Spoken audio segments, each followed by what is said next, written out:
গতকাল সারা রাত দেখলাম লাইলাতুল গুজব হিসেবেই চলে গেল, অথচ গতকাল শবে কদর হওয়ার একটি সম্ভাবনা ছিল। আওয়ামী লীগের কিছু লেসপেন্সার যারা বাস্তবতা বুঝেও পাগলের মতো তারা এখনো ভাবছে তাদের বুবুজান আবারও ফিরে আসবে। ইউনূস সরকার যখনই ইউনূস সাহেব দেশ থেকে কোথাও সফরে যান, তখনই তাদের এই গুজবগুলি ডালপালা বেঁধে আসে এবং সেগুলি তারা প্রচার এবং প্রকাশ করতে থাকেন।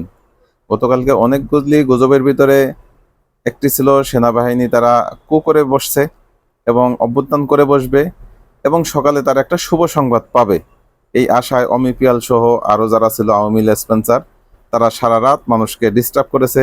মানুষের মেসেঞ্জারে বিভিন্ন জায়গায় তারা ভিডিও অডিও এগুলি ছড়িয়েছে। তো এগুলি ছড়িয়ে কোনো লাভ নেই। আল্লাহ রসুল সাল্লাল্লাহু আলাইহি ওয়াসাল্লাম বলেছেন, যেই ব্যক্তি যা কিছু শোনে সেটাই অপরকে বলে দেয়, এই অপরকে বলে দেওয়াটা কোনো তথ্য প্রমাণ ছাড়া এটাই মিথ্যাবাদী হওয়ার জন্য যথেষ্ট। অতএব আমরা মিথ্যাবাদিতা থেকে বিরত থাকি, মিথ্যা কথা থেকে বিরত থাকি, বরং বাকি যেই রজনীগুলি আছে আমরা যদি শবে কদর অন্বেষণ করি, যেহেতু বেজর রাত্র আরও কয়েকটা আছে, ইনশাল্লাহ আমরা সেক্ষেত্রে লাভবান হব, আমরা আল্লাহ তাআলার ক্ষমা পেয়ে যাব এবং মিথ্যাবাদী হওয়া থেকে বেঁচে যাব। অতএব অলিক স্বপ্ন না দেখে আওয়ামী লীগদেরকে বলবো, আপনারা বরং এই লাইলাতুল কদর খুঁজুন, তাতে আপনাদেরই আখেরে লাভ হবে।